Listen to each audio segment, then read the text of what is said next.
अस्सलाम वालेकुम दोस्तों। ये नावल अगर तुम साथ हो की किस्त नंबर 2 है। अगर आपने अभी तक किस्त नंबर 1 नहीं देखी तो आपको डिस्क्रिप्शन में लिंक मिल जाएगा, आप वहां जाकर देख सकते हैं।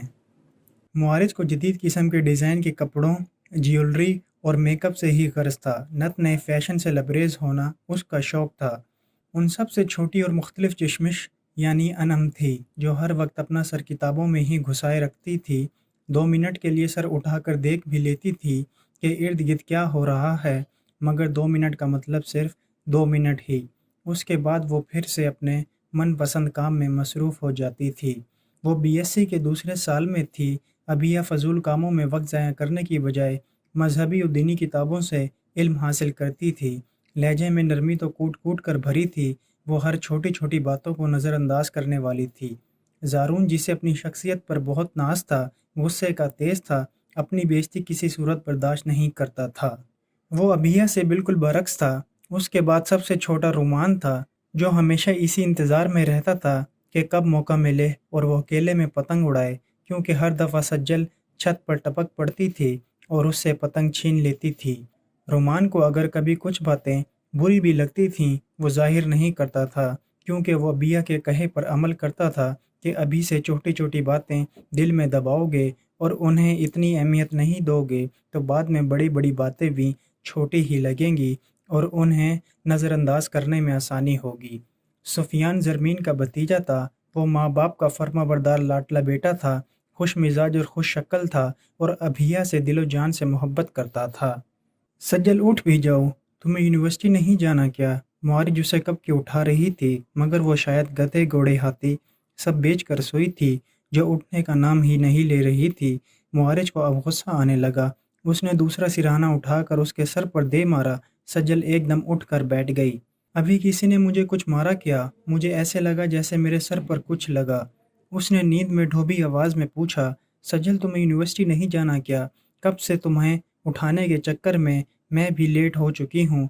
मोहित कब से नीचे खड़ा हमारा इंतज़ार कर रहा है। मुआरिज झुंझुलाते हुए पूछने के बाद बताने लगी। अब जल्दी से उठो अगर जाना है तो। मैं नहीं जा रही मुआरिज, मेरा तो सर दुख रहा है और दिल भी नहीं चाह रहा बेड से उठने का। वह उसे अपने ना जाने की इतला देती दोबारा बेड पर गिर गई। मुआरिज ये सुनकर एक पल भी ज़ाया किए बगैर अपना बैग उठाकर नीचे आ गई। यानी अब देर से आने की वजह से मोहित से डांट भी सिर्फ उसे ही खानी पड़ेगी, मगर खैर उस पर कौन सा कोई असर होने वाला था। घर में कोई भी नहीं था सिवाय सज्जल और रोहाब के। वो अपनी ड्यूटी के लिए नहीं निकला था, इसलिए घर में नजर आ रहा था। वो कब से बेड पर बैठी हुई थी, कुछ याद आने पर एकदम उठी और अपना मोबाइल ढूंढने लगी। आज तो उसे अपनी असाइनमेंट सबमिट करवानी थी, जो कि मारिया के पास थी। वह उसे फ़ोन करके याद दिलाना चाहती थी कि अपने साथ साथ वह उसकी असाइनमेंट भी जमा करवा दे, क्योंकि वो जानती थी कि मारिया भूल जाएगी। उसने जल्दी से मारिया को कॉल मिलाई, मगर बेल ना गई, क्योंकि उसके मोबाइल में बैलेंस ही नहीं था। Oh shit! अब मैं क्या करूं? घर में और कोई है भी नहीं जिसके मोबाइल से मैं उससे रब्ता कर सकूं। कुछ ख्याल आते ही वो कमरे से बाहर निकली और रोहाब के पास चली आई। रोहाब टेरेस पर खड़ा फ़ोन पर किसी से बात कर रहा था। वो उसके फ़ोन बंद होने का इंतज़ार करती रही और कुछ ना बोली। जानती थी कि अगर उसे पता चला कि वो कब से यहाँ खड़ी है तो ज़रूर गुस्सा होता और कहता कि तुम्हें मैनर्स नहीं हैं, किसी की बातें ऐसे नहीं सुनते। फ़ोन बंद हुआ तो उसे पुकारा, रोहाब भाई। रोहाब ने पीछे मुड़कर देखा तो वो खड़ी थी। वो, मुझे आपका मोबाइल चाहिए था थोड़ी देर के लिए। क्यों, तुम्हें मेरे मोबाइल से क्या काम है? मुझे अपनी दोस्त को कॉल करनी है इसलिए। जवाब मिला, हाँ तो जाओ अपने फ़ोन से करो। मेरा मोबाइल इसलिए नहीं है कि तुम इससे अपनी दोस्तों को ही फ़ोन करती रहो। रुहाब की इस बात पर सज्जल ने उसे नज़रें उठाकर हैरत से देखा और सोचने लगी, दोस्तों को ही फ़ोन मिलाती रहती हूँ तो ऐसे कह रहे हैं जैसे हर वक्त इनका मोबाइल मेरे पास ही तो होता है। मेरी तो मत मारी गई थी जो इनसे कुछ मांगने आ गई। कैसे भूल गई कि गुस्से के अलावा इनसे कुछ मिल ही नहीं सकता। हूँ नेहा, अकड़ू खान कहीं के। लगता है कि तुम्हें मेरी ज़ुबान मुश्किल से ही समझ आती है। चलो मैं आसान मफ़हूम में बताता हूँ। मैं तुम्हें अपना मोबाइल देने से इनकार कर चुका हूँ, इसलिए अब तुम मेरे कमरे से जा सकती हो। रुहाब ने उसे कड़ी नज़रों से घूरते हुए अपने कमरे से निकल जाने का कहा। सज्जल को याद नहीं पड़ता था कि उसने इस शख्स को आखिरी बार कब मुस्कुराते देखा था। वो पैर पटकती हुई उसके कमरे से निकल गई। मोहित हाथ में गाड़ी की चाबी लिए उसे घुमाता और गुनगुनाता हुआ घर में दाखिल हुआ तो सीढ़ियों पर मुंह लटकाए बैठी सज्जल को देखकर सीधा उसी की तरफ चला आया। तुम्हारा क्या कोई नमक का जहाज डूब गया है जो इस तरह मुंह लटकाए बैठी हो। सज्जल ने चौंक कर उसकी तरफ देखा और फिर वाल पर लगे क्लॉक को देखा जहां 12 बजे थे। तुम इस वक्त घर पर क्या कर रहे हो, तुम्हें तो इस वक्त यूनिवर्सिटी होना चाहिए था।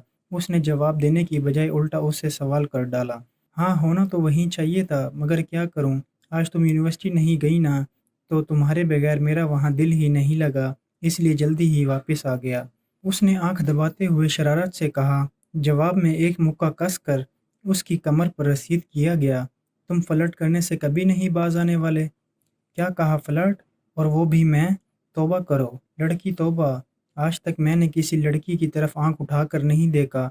हाँ, अगर देखा भी है तो हमेशा नजरें झुकाकर। मोहित ने हैरान होते हुए पहले कानों को हाथ लगाकर तौबा की और फिर आखिरी बात को मुस्कुराहट दबाते हुए कहा, जानती हूँ शराफत तुमसे ही शुरू और तुम पर ही ख़त्म है, बाकी सब लड़के तो मर गए हैं ना शरीफ के लाने के लिए। अरे कैसी बातें कर रही हो, अपने रुहाब भाई को नहीं देखा? क्या मजाल है जो कभी किसी लड़की के बारे में सोचा भी हो, हालांकि कितनी लड़कियां मरती हैं उन पर। उसने अपनी तरफ से सच्ची बात कही थी, मगर ये सिर्फ सज्जल ही जानती थी कि इस बात में कितना सच है और कितना झूठ, क्योंकि उसे मालूम था कि रुहाब भाई ने शिद्दत से किसी से मोहब्बत की है, मगर उस मोहब्बत के बदले में उन्हें सिर्फ और सिर्फ ज़िल्लत ही मिली है। और उन्होंने किसी को टूट कर चाहा था, ये बात भी वो अच्छी तरह जानती थी, मगर रुहाब की तरफ वो भी उस बात को सिर्फ अपने दिल तक कैद किए बैठी थी। अब क्या सोचने लगी तुम, ये तो बता दो कि मूड क्यों ऑफ है। मोहित ने उसे मुराकबे में जाते देखा तो उसे होश दिलाई। तुम्हारे अकड़ू खान भाई की वजह से मेरे मोबाइल में बैलेंस नहीं था, मारिया को बहुत ज़रूरी कॉल करनी थी, 1 मिनट के लिए उनसे मोबाइल क्या मांग लिया, उन्होंने तो मुझे डांट कर ही रख दिया। एक मुझे डांटने के अलावा उन्हें और काम ही क्या है। उसने मुंह बनाते हुए उसे सारी बात बताई। तो इसमें इतना मुंह लटकाने वाली क्या बात है, ये लो मेरा मोबाइल और अभी कर लो कॉल अपनी दोस्त को। मोहित ने जेब से मोबाइल निकाल कर उसकी तरफ बढ़ाया, जिसे सज्जल ने फौरन थाम लिया और जल्दी से मारिया को कॉल करने लगी। कॉल करने के बाद मोबाइल उसे वापस करती और शुक्रिया बंदर कहती हुई सीढ़ियां चढ़ गई, जबकि वो मोबाइल लिए सहन में पड़े सोफ़ों में से एक सोफ़े पर आकर बैठ गया और गेम खेलने लगा।